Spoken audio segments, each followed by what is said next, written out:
Good morning, everyone, and welcome to this week's Take 30 with a Data Advisor. Today we're talking about our modern analytics framework and a new offering we're rolling out called Ascend Data. Glad to have you all here. My name is Jeff Spear. I run the information management practice at Ironside. So we'll be talking about Ironside a little bit, and then sort of going through the analytic framework, talking a little bit about Ascend Data, and then taking any questions that you might have. Please feel free to type any questions into the chat box and or the question box, and we'll make sure we get to them. If we run out of time, we will get back to you later on with some answers. This is our normal Thursday Take 30 series. Next week, we've got a review of modern data approaches hosted by a BI expert. We've also got a June series running on Tuesdays about data protection. And we just had episode 3 this week, and we've got 4 and 5 on sort of a general risk-based approach and privacy and compliance. So if you have any questions about security, that's an excellent series to tune in for. So I encourage you to register for that. Here at Ironside, we want to help you use your data to make better decisions about your business. We do that in a variety of ways. We've got everything from advisory services, including things like data and analytics strategy, roadmaps, making sure you have the right organizational structure. We do a lot of design work, including visualization and experience design, but also data modeling, cloud architecture, solution architecture. We'll help build and deploy all of that stuff: data warehouses, data lakes, ML models, dashboards, reporting, just a wide variety of things. And also we'll help you govern it. So data integration, master data management, setting up a governance structure, setting up stewardship, and as we're going to talk about today, governance is particularly important with the modern analytics framework. And then lastly, we have a managed services practice that can help host and administer a lot of these things, whether it's on-premise or in the cloud or at a data center. So to talk about sort of the problems that led to the need for a new way of looking at analytics, the real big problem is just more. There's been more and more data, coming into organizations, more types of data, more data sources, more volumes of data. It's just, continuing to expand. And with that, you've got a lot more people analyzing that data. There's just lots of different groups. You've got data scientists, you've got engineers, you've got business analysts. And each of those groups has their own ways of doing that analysis. So there are a lot more tools, there are a lot more methods of analysis. It's not the case anymore that everything goes in the data warehouse and you use a single reporting tool to pull data out. And that was probably never really true, but for a while people wanted it to be true. But today everyone acknowledges that just doesn't work. A data warehouse is great, and there's data warehouses are not going anywhere. They're really easy to use, and that's their purpose. Is they make data exceedingly easy to consume and make certain questions very easy to ask and answer. The challenge with a warehouse is it just takes too much effort to put all your data there. People have so much data now, and if they try to do the development and modeling and ETL work to put it in the warehouse, it's just going to take too long and not really give much of a return. At the other end, you've got data lakes, which are also great, especially when you're getting new types of data all the time. It's great to have a place where you know that data is. Data lakes are easy to populate because that's the point. You're just putting raw data in, so there's not a lot of work to put data in the lake. But the challenge with the data lake is the opposite of the warehouse. It takes too much effort for most people to perform analysis from there. Unless you're a data scientist that wants raw data, if you want to answer any business question, you have to do a lot of data quality and integration and matching things up. And that you have to repeat that work every time you do something new. And so, a data lake is really not a good place for a lot of analysts to start their work. What that has led to is a lot of unregulated. I call out Excel and Access. They certainly aren't the only tools that are used in this way, but they're the chief ones that we see. Where, because maybe the warehouse isn't changing fast enough or the data lake doesn't have what they need in the right format. So analysts will, pull out all the data into a local copy. They'll do the transformations themselves. They'll create very useful reports and analytics and dashboards, which, solve real business problems. But then the challenge is that they are then stuck maintaining that process, whatever they had to do to make that happen, which is often manual, and is often dependent on their personal knowledge. They end up doing that instead of answering the next important question. And so, what you have is business analysts losing time to doing that sort of manual refresh, and IT losing time because they're trying to put everything in the warehouse, even when it maybe shouldn't be there. And so, they have a big backlog. So that makes the analysts more frustrated, makes IT frustrated because it feels like they're doing all this work and still, the analysts aren't happy. So that's really what led to the need for a modern analytics framework. And so at a high level, it has three parts. The top is the process of generating insights. Having knowledge workers who are the people who, someone comes to them with a question or they come up with a question and they know how to answer it. And the best way to enable them to do that is to give them the data that they need in the format that they need. And that's where the data as a service layer comes in. You provide data at different levels of refinement, so raw data, highly processed data, partially processed data, because different types of knowledge workers need the data in different levels of refinement. And also because, some data is more valuable than others, and it may be good enough to do a little bit to some data and not spend a lot of effort on it to quickly get it into the hands of people who can take it at that level and turn it into insight. And the way to do that is by having data engineers focus on that, providing data of value in a format of value. And so having that automated value delivery separated from the people doing the insights. And so that means, making sure that when something new comes up and there's a new insight, that it gets moved down to a proper style of automated value delivery. So we're going to talk about each of these three in a little bit more detail, but that at a high level is what the modern analytics framework is about. So at the insight generation level, we talked about a wide range of knowledge workers, and those are shown on the left here. You've got everything from data scientists who use a very advanced set of tools to do their job. You've got people who use a lot of SQL. You've got people who are starting to get into sort of the data wrangling tools like Trifacta, getting into reporting tools like Power BI, Cognos, QuickSight, down to consumers who really just sort of consume interactive dashboards. They're not really writing reports so much as running them and maybe, drilling through or changing prompts to answer sort of very specific questions. All of those people are going to follow the same process to generate insight.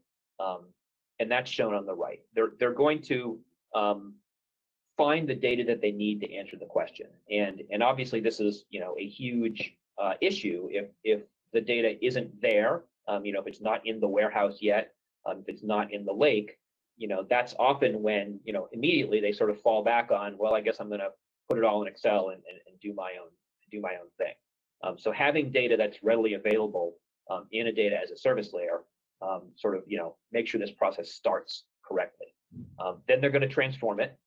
Again, this is something where you want to have tools that are more enterprise friendly, like a data wrangling tool, as opposed to using something that's sort of unique to that person, embeds their personal knowledge, requires manual refresh. But so you want them to be transforming data in a methodical way, so that they can then analyze it, generate an insight. Once they generate the insight, you want to deploy it, and how you deploy it is going to depend on how valuable it is. So, they have an ad hoc question, a one-off report, they do some work to answer it, and maybe that's it. And, you don't need to do anything else. But if they generate something that's being used on a regular basis, then there should be a process of saying, okay, well, maybe we want to take the transformation that you did and repeat that in an automated fashion, so that they can then go iterate and go back and figure out either a refinement to this question or to answer the next question that comes along. So just understanding that this process is what these people should be doing, and looking for places where they're not doing it, where they're getting stuck. Are they having trouble finding data? Is the transformation process more manual than it should be? Solving those bottlenecks is a big goal of the analytics framework. So the way we make that data available is through data as a service. And so that really involves understanding and refining the data based on its value. Once you've done that, you can make sure users go to the right place, and to find the right place based on balancing how much effort they need to do the analysis and how much effort it takes to ingest the data. So at the top of this, you've got a data lake, and a data lake makes ingestion very easy. The data just sort of comes in, more or less stays in its native format. At the bottom, you've got a data warehouse, and that formats the data in very precise ways, a lot of ingestion effort to make a very low analysis effort. In between those two, you've got a couple different things. Firstly, you've got data zones, and so those are going to be places where you take the data and you do some amount of refinement, but not as much as a warehouse. So as an example, if orders are very important to your company and maybe you've got 3 or 4 different order taking systems, creating a zone where that order information has been sort of standardized and put into one table so that someone who wants to analyze orders has one place to go where everything's consistent, as opposed to looking at 4 or 5 different tables and they've got to worry about the customer numbers not being right and all that. That can save analysts a ton of time. It's a lot less work than putting it in a warehouse, but that work and maintaining that work is a lot easier. So it's a good balance for that particular need. As another example, maybe more than that, they need, they're using a tool like Tableau, and a table that had the order information plus the product information plus the customer information all in one big table, makes it super easy to use Tableau. So that's a little bit more work, but it enables a lot of Tableau power users to go and create reports. And so if those people are generating a lot of value, that extra work might be justified. So data zones are going to vary based on your organization and your sort of set of knowledge workers. And then also, in addition to that, you have sandboxes. Sandboxes are data zones, but data zones where groups of users have been enabled to have write access, where they can create new tables. So if they're doing transformations, they're trying things out, they can instantiate those things to make it easier to do analysis. Often those people will be more advanced users like data engineers or data scientists, who are comfortable with creating tables or creating feature stores. But if you have users using data wrangling tools, those tools can also perform that function. And so it may make sense to give them access as well. So this really empowers them to create deeper insights by doing more involved transformations on data. The challenge there is you want to make sure that the sandbox stays there. It's a prototyping tool. It's a temporary tool. There should never be, the sandbox shouldn't be a go-to place for someone writing a report once that report has been established, or once that data source has been established. So what you want to do is, if something of value comes out of a sandbox, you want to move that to a different data zone to make it available to a broader set of users. And the main way we do that is by focusing on automation and governance. So this is a chart that sort of talks about the type of governance that we recommend for a modern analytics framework. And that governance model helps optimize the automation required. And we call this lean governance. And the idea is that data receives varying amounts of governance based on how valuable it is. And so the columns across the top are showing data of increasing value as you move to the right. And then the rows are showing different attributes of that data. And so on the left, you've got data which is just sort of, it's come in, it's in the data lake. There's some automated governance where, maybe the data catalog browses it. And that's really all. So you don't spend a lot of time on it. And on the right, you've got data that is of known high value. It gets, sort of full stewardship and review, and it's in the warehouse, and it's, very well known. And so the way the data moves across these is defined at the bottom, and it's largely driven by specific governance triggers. So, as people notice that, hey, we got a new table in and lots of people are starting to use it or search for it or leverage it in their reports, that is a sign that, hey, we need to move this to the next level of governance up and start looking at it more carefully. And so similarly, you'll see that basically, sort of the more requests there are for access, the more it's showing up in analytics, that's proving higher value of data, and that's making it, then that's showing that you need to spend a little extra time governing it, because that governance time is going to give you in return. So that is really what you want to do to direct your automation resources. So instead of saying, okay, everything needs to be in the warehouse, everything's on the right, you are focusing your efforts on the data that's of highest value. So if you have multiple tasks to perform, you could look at the one, well, okay, this data is highest value and we haven't moved it up to where it needs to be from a governance automation perspective. Let's do that. And that's particularly important because in today's data environments, because there are so many more data sources and more tools and more users, you're going to end up with a lot of moving parts. The modern analytics framework helps you make those parts smaller and easier to manage, but you do need to manage them, and that's where a governance process comes in. So the drivers behind the modern analytics framework are the increase in data volume and number of sources, the increase in knowledge workers, both variety and number, and their skill sets and tool preferences, and just making sure, acknowledging that those two have led to a lot of manual work, a lot of work that analysts are doing that is not really what they should be doing, and so automating data delivery to free up their time to do more insight generation. And the ways it does that, firstly, is by not treating all data the same, understanding that data is of varying value, and you want to identify that value and treat high value with more effort than you treat low value data. And one of the ways you do that is by staging data in different formats, and that's partially a question of effort, but also a question of satisfying each of your audiences. So understanding who you have, who's looking at data, how they want to look at it, and making it easier for them. And you do that by managing and prioritizing data requests based on the value of the data. So having said that, we have a sort of a new way to help people sort of understand and get into this this way of thinking, and that's something called Ascend Data. And so Ascend Data really sort of combines the concepts of the modern analytics framework with the concepts of the cloud.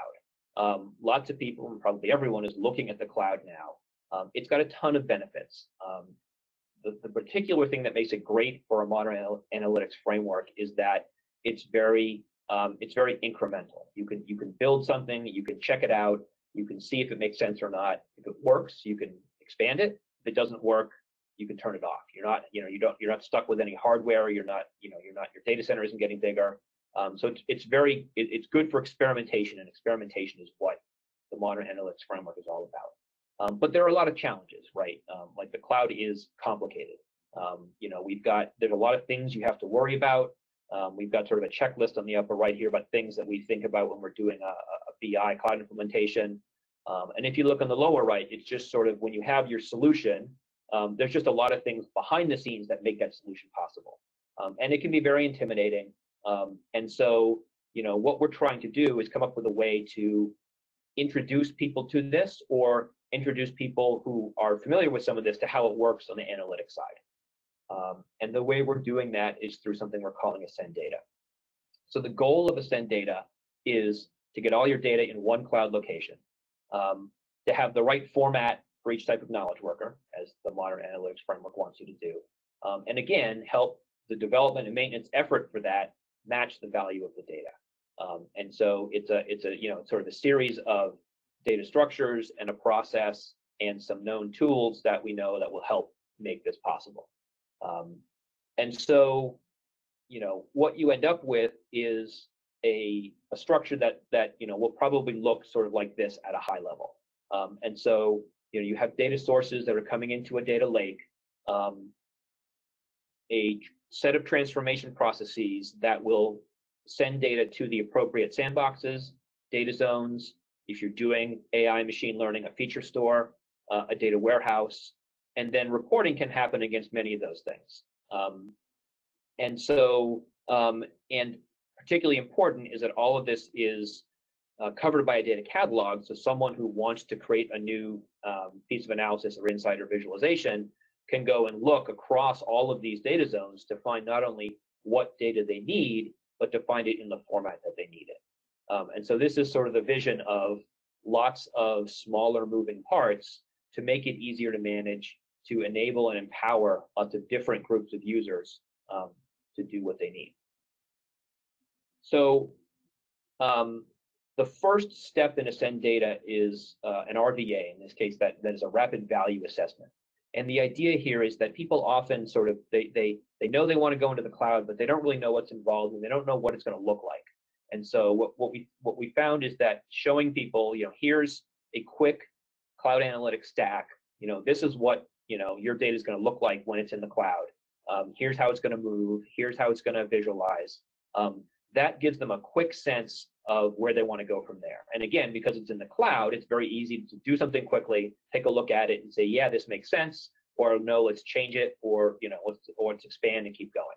So we take a focused set of your data, not all of your data, just enough to make this useful. We'll build a quick data pipeline to put that in a refined data zone. We'll create some demonstration visualizations so you can see what your data looks like. And it's a quick process. It doesn't take very long to do. So very quickly we'll sort of come back and say, here's what we've got, and then decide if it's, if you want to do more with that, we can have those conversations. So after that, integrate more data sources, productionalize it, look at creating the right governance and other processes to maintain it. So if this is something that you're interested in, if you're sort of thinking about doing more with analytics in the cloud, please talk to us about Ascend Data. So to summarize, prior analytics frameworks are just not well aligned to today's explosion of data analysts and solutions. You can't, everything doesn't fit in the warehouse anymore. The data warehouse still needs to exist. It's just not the only thing that you need. You want to tailor your data transformations to match the value of the data, and you want to use a lean governance process to identify and prioritize that valuable data. So you don't want to govern all data equally. You want to assess what's important and spend your governance time there. This kind of framework requires flexibility and scalability. That is easily found in the cloud. It's not the only way you can do it, but it's definitely a good way to do it. And you want to build incrementally. You want to start small. The cloud makes that very easy to do. Look at what you did, see what was successful, and apply those lessons to the next effort. So that's where we are with the modern analytics framework. I think we have a few minutes if there are any questions.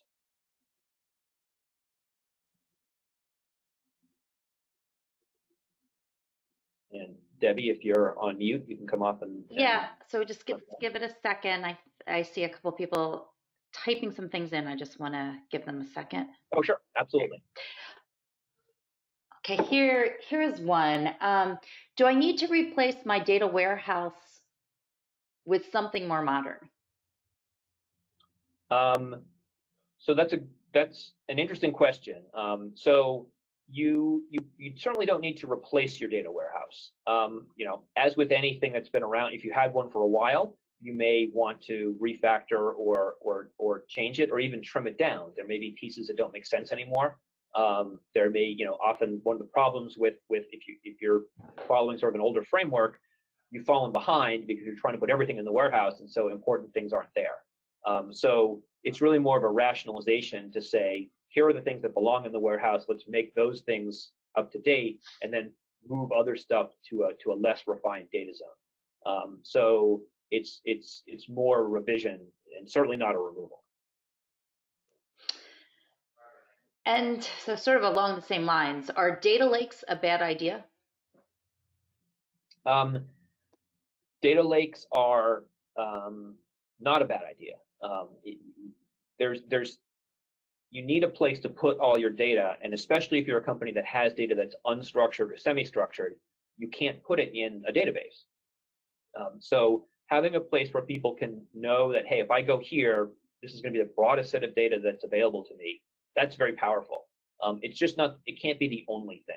A data lake doesn't replace a data warehouse, and it has a lot of issues in that the data is raw, and so it's a lot of work to analyze. So you just need to acknowledge that you don't just want to sort of throw people a data lake and say, good luck. How do I keep sandbox users from creating their own data warehouses? So this is where lean governance really comes into play, because there are users where if you give them access where they can create something, they're just going to say, oh, well, I'll build a warehouse of my own, and I've got access to a data wrangling tool, so I'll grab these tables from the real data warehouse and I'll make my own, and I can just set that up as its own thing. But what that does is they're creating value, but that value is hard to propagate out to other people. It's useful to them, but not necessarily to anyone else.